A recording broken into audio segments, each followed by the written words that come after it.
Fala, nação rubro-negra! O Flamengo em Foco tá no ar trazendo mais um vídeo cheio de informações exclusivas e novidades quentíssimas do Mengão. Antes de começar, já mete o like, se inscreve no canal e ativa o sininho, isso ajuda demais e garante que você não perca nenhum lance, nenhuma bomba e nenhuma atualização do mais querido. Agora bora direto para as notícias. A noite cai sobre Nunes, e dentro do prédio administrativo do River, uma planilha iluminada por monitores revela mais do que números, expõe um plano de sobrevivência. A diretoria encara uma realidade incômoda, depender do rival para salvar o calendário internacional, e decide acelerar um reposicionamento ambicioso. À mesa, um orçamento fechado para uma ofensiva de mercado em 2026. O alerta está dado, não há espaço para erros. A crise esportiva, com eliminação precoce e calendário em suspense, empurra o clube a rasgar páginas e reescrever o roteiro. A estratégia não se resume a gastar, é uma tentativa de reconstruir identidade competitiva e devolver confiança à arquibancada. O River escolhe um caminho pragmático, investir de forma concentrada, com metas objetivas por setor, e devolver ao time principal uma espinha dorsal que aguente noites grandes. Um pacote financeiro reservado, 20 milhões de dólares, algo próximo de 107 milhões de reais, funciona como alavanca para a reformulação. O montante não pretende seduzir pelo brilho dos nomes, mas pela adequação a funções, presença diária, profundidade pelos lados, meia criativo que rompe linhas, defensor que vence duelos e domina coberturas em campo aberto. O dinheiro vira ferramenta, não vitrine. O primeiro passo foi duro e necessário, uma lista de saída com 8 peças ao final do ano. O objetivo é enxugar folha, abrir espaço regulatório, e permitir a entrada de atletas que modifiquem a dinâmica de jogo. Quem fica precisa render imediatamente, quem chega entra com missões táticas definidas, e quem parte deixa uma lacuna que será preenchida por perfil específico, não por reputação. No topo da pauta, o ataque pede um farol que normalize os jogos grandes. Entre opções estudadas, reaparece um nome que mexe com a torcida e provoca o Brasil, um atacante revelado em casa, hoje em circuito europeu, alvo recente de um gigante carioca. O retorno ao continente, porém, esbarra em empréstimos ativos, cláusulas duras e calendários descompassados. O River sabe que, para repatriar, precisará de timing e convicção. Outros caminhos se abrem pelas pontas do elenco. Há quem tenha sido oferecido por agentes com agenda no Oriente Médio, há perfis que transitam entre Rússia e Portugal e poderiam dar amplitude e aceleração ao modelo. Em paralelo, a direção observa talentos formados no próprio clube, hoje vinculados a gigantes ingleses e alemães, buscando brechas de empréstimos ou acordos com ponte de desenvolvimento. A prioridade, quem ainda cabe no contexto sul-americano sem perder competitividade. As laterais exigem renovação com energia e leitura de transições. No radar, jogadores acostumados a duelar em blocos médios e altos, capazes de sobreviver a jogos com trocas rápidas de posse e coberturas longas. Em ligações com a Europa Oriental, surgem alternativas que unem físico e disciplina posicional, atributos que faltaram em noites decisivas. Nesse tabuleiro, o Brasil aparece não apenas como concorrente, mas como espelho. O Flamengo mantém vigilância constante sobre nomes que o River também monitora, e essa disputa adiciona pressão aos prazos. Cada tomada de decisão considera janelas, registro federativo, liberação de empréstimos e a inevitável guerra de propostas. O clube argentino decide operar com sigilo reforçado para evitar leilões. Táticas à parte, o vestiário precisa de liderança que resista à turbulência. O treinador, acostumado a construir times inteligentes e agressivos, recebe a missão de transformar orçamento em sistema. O ajuste passa por treinos orientados a recuperar comportamentos, bloco compacto, pressão coordenada na segunda bola, ataque que não se perde ao recuperar a posse, e bola parada que devolva pontos perdidos. Ao olhar para as cifras, a direção traduz números em margem de manobra. 20 milhões de dólares significam espaço para 2 contratações de impacto, mais peças dirigidas ao equilíbrio e profundidade. O recado interno é claro, o clube não fará apostas de risco por emoção. Haverá cláusulas, metas por desempenho, e saída planejada caso ativos não alcancem entregáveis estabelecidos. O torcedor quer respostas no placar, mas o time precisa primeiro fechar vazamentos. As derrotas recentes expuseram falhas em coberturas, desequilíbrio em transições e pouca contundência na última bola. A reformulação mira esses detalhes com obsessão: reduzir erro não forçado, ampliar taxa de finalizações de qualidade e resgatar confiança com vitórias que aguentem pressão. No eixo Rio-Buenos Aires, inevitavelmente, surge o ponto de fricção. Interesses cruzados com o rubro-negro criam mini-batalhas de informação, testes de paciência e movimentos indiretos para concorrer por ativos. O River pretende evitar espetáculos de bastidor, avança sob confidencialidade, e comunica apenas quando contratos estiverem blindados contra retrocessos. Entre as conversas, há tentativas de ponte com clubes que enxergam valor no desenvolvimento sul-americano como etapa intermediária. Talentos com minutos escassos na Europa podem encontrar protagonismo, físico ajustado à intensidade local e vitrine continental para novo salto. O River se oferece como plataforma, desde que perfil emocional e disciplina tática estejam alinhados ao projeto. No curto prazo, a dependência de resultados alheios dói na autoestima. A diretoria decide transformar esse desconforto em combustível.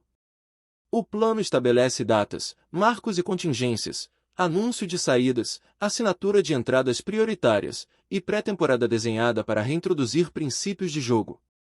Não há espaço para improviso quando o calendário internacional cobra precisão. No fim, o que fica é a ideia de um River consciente de suas fragilidades e disposto a enfrentá-las com método. O plano mira reforços que resolvem jogos, não apenas nomes que rendem cliques. E no duelo silencioso com um rival brasileiro que também tenta os mesmos alvos, a diferença vai nascer do encaixe perfeito, quem contratar para decidir, e como transformar contratação em identidade vencedora. Fala, nação rubro-negra! Antes de seguir com as notícias, aproveita e se inscreve no Flamengo em Foco e já deixa aquele like que fortalece demais. Assim você fica por dentro de tudo que rola no Mengão, em primeira mão e sem perder nada. Agora bora continuar com as novidades. O vídeo começa em meio a um silêncio desconfortável.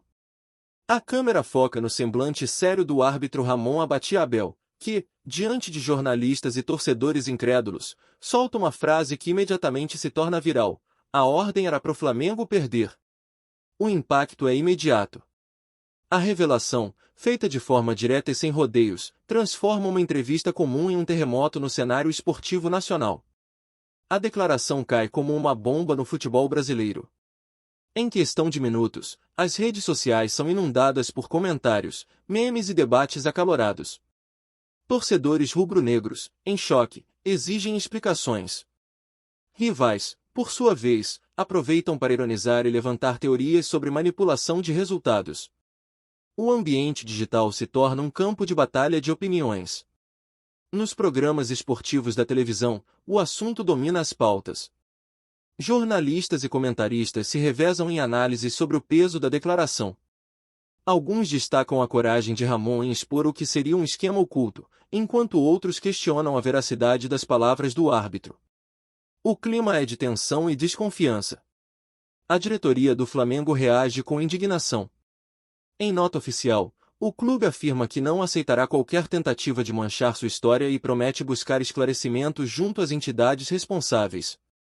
A postura firme da instituição reforça a gravidade da situação e mostra que o episódio não será tratado como mera polêmica.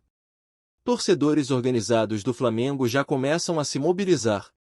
Faixas, protestos e manifestações são planejados para os próximos jogos, com o objetivo de pressionar as autoridades a investigar o caso. A frase de Ramon se torna um grito de guerra contra o que muitos consideram uma injustiça histórica. Do lado dos rivais, a repercussão é diferente. Alguns torcedores de outros clubes comemoram a declaração como uma espécie de confissão que poderia enfraquecer o Flamengo. Outros, mais cautelosos, reconhecem que a denúncia é grave e que, se confirmada, pode abalar a credibilidade do futebol brasileiro como um todo. A imprensa internacional também repercute a notícia.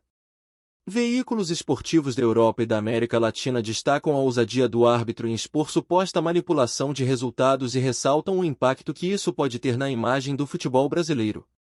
O episódio ganha contornos globais. Ex-jogadores e ídolos do Flamengo se manifestam em defesa do clube. Muitos afirmam que a história rubro-negra é marcada por conquistas legítimas e que qualquer tentativa de desmerecer essas vitórias precisa ser combatida com firmeza. Essas declarações aumentam a confiança da torcida e criam um ambiente de união. Dentro das entidades esportivas, o clima é de apreensão. A CBF e outras organizações ligadas ao futebol são pressionadas a se pronunciar. A possibilidade de uma investigação formal começa a ser discutida nos bastidores, e a expectativa é de que medidas sejam anunciadas em breve. Especialistas em ética esportiva destacam que a denúncia de Ramon, se comprovada, pode abrir um precedente perigoso. A manipulação de resultados é considerada uma das maiores ameaças à integridade do esporte, e qualquer indício precisa ser tratado com máxima seriedade. O silêncio de outros árbitros apenas aumenta a curiosidade. Muitos se perguntam se Ramon agiu sozinho ou se há mais profissionais dispostos a revelar segredos ocultos. Essa dúvida alimenta teorias e mantém o assunto em evidência. Torcedores comuns, em suas redes sociais, relatam sentimentos de revolta e desconfiança. Muitos afirmam que sempre suspeitaram de favorecimentos e que a declaração de Ramon apenas confirma o que já era discutido em rodas de conversa. O episódio reforça a percepção de que o futebol pode estar contaminado por interesses externos. No Flamengo, jogadores e comissão técnica preferem não se pronunciar diretamente sobre o caso. Ainda assim, fontes internas revelam que o clima é de indignação e que a equipe está determinada a mostrar em campo que suas vitórias são fruto de esforço e talento. A rivalidade entre clubes ganha novos contornos. A frase de Ramon passa a ser usada como munição em provocações e debates entre torcedores. O futebol, que já é marcado por paixões intensas, se torna ainda mais polarizado. Do ponto de vista comercial, especialistas apontam que a polêmica pode afetar patrocínios e contratos. Empresas que investem no futebol brasileiro acompanham de perto os desdobramentos, preocupadas com a imagem de suas marcas associadas ao esporte. A narrativa construída em torno da declaração de Ramon se torna um fenômeno midiático. Programas de rádio, podcasts e canais independentes dedicam horas de conteúdo ao tema, explorando cada detalhe e levantando hipóteses sobre os bastidores do futebol. A frase "a ordem era pro Flamengo perder" já entrou para a história como uma das mais impactantes do esporte nacional. Independentemente da veracidade, ela conseguiu abalar estruturas e colocar em xeque a confiança dos torcedores no sistema. O futuro do árbitro também é tema de debate. Muitos questionam se Ramon continuará atuando normalmente ou se será afastado para evitar maiores repercussões. Sua carreira, até então marcada por profissionalismo, passa a ser analisada sob uma nova ótica. A temporada segue, mas a sombra da declaração de Ramon permanecerá presente. Torcedores, dirigentes e jornalistas acompanharão cada passo do caso, em busca de respostas e desdobramentos. O episódio promete marcar não apenas o ano, mas toda uma era do futebol brasileiro. No fim das contas, a revelação de Ramon Abate-Abel é mais do que uma frase polêmica. É um acontecimento que mexe com torcidas, diretoria e imprensa, reacende rivalidades e coloca o futebol brasileiro diante de um desafio inesperado: provar que ainda é capaz de oferecer credibilidade e emoção legítima dentro das quatro linhas. A repercussão da declaração de Ramon Abate-Abel continua a se espalhar como fogo em palha seca. A frase "a ordem era pro Flamengo perder" não apenas chocou torcedores, mas também colocou em xeque a credibilidade das competições nacionais. Em bares, praças e redes sociais, o assunto domina as conversas, e a indignação cresce a cada novo comentário. Programas esportivos de rádio e televisão dedicaram horas inteiras para discutir o impacto da revelação. Analistas apontam que, se confirmada, a denúncia pode ser um dos maiores escândalos da história do futebol brasileiro. A credibilidade das entidades responsáveis pela arbitragem e pela organização dos campeonatos está sob forte pressão. Torcedores do Flamengo se mobilizaram em massa. Em grupos organizados, já se fala em protestos nas próximas partidas, com faixas e cânticos exigindo investigação imediata. A sensação de injustiça é palpável, e muitos afirmam que não aceitarão que o clube seja prejudicado por interesses externos. Rivais, por outro lado, aproveitam o momento para provocar. Em redes sociais, surgem memes e ironias sobre a suposta manipulação, mas até mesmo entre torcedores de outros clubes há quem reconheça que a denúncia é grave e que, se verdadeira, pode manchar a imagem do futebol nacional como um todo. A imprensa internacional também segue repercutindo o caso. Jornais europeus e latino-americanos destacam a ousadia do árbitro em expor supostas ordens internas e ressaltam que o episódio pode comprometer a reputação do Brasil como o país do futebol. A notícia já circula em portais esportivos de grande alcance. É cada vez mais discutida, e a expectativa é de que medidas sejam anunciadas em breve. Especialistas em ética esportiva alertam que o caso pode abrir um precedente perigoso. Se comprovado, mostraria que resultados podem ser influenciados por ordens externas, algo que compromete a essência do esporte. A integridade das competições passa a ser questionada de forma inédita. Torcedores comuns relatam sentimentos de revolta e desconfiança. Muitos afirmam que sempre suspeitaram de favorecimentos e que a declaração de Ramon apenas confirma o que já era discutido em rodas de conversa. O episódio reforça a percepção de que o futebol pode estar contaminado por interesses ocultos. No fim das contas, a repercussão da frase de Ramon Abate-Abel mostra como uma única declaração pode abalar estruturas inteiras. O futebol brasileiro, conhecido por sua paixão e emoção, agora enfrenta um desafio inesperado: provar que ainda é capaz de oferecer credibilidade e emoção legítima dentro das quatro linhas. O caso promete marcar não apenas a temporada, mas toda uma era. Aqui no Flamengo em Foco, você recebe as notícias mais quentes do Mengão todos os dias. Então já se inscreve no canal, deixa aquele like maroto e ativa o sininho para não perder nenhuma atualização importante sobre o mais querido. Comenta aqui embaixo o que você achou dessa notícia, a opinião da nação é fundamental. A gente se vê no próximo vídeo.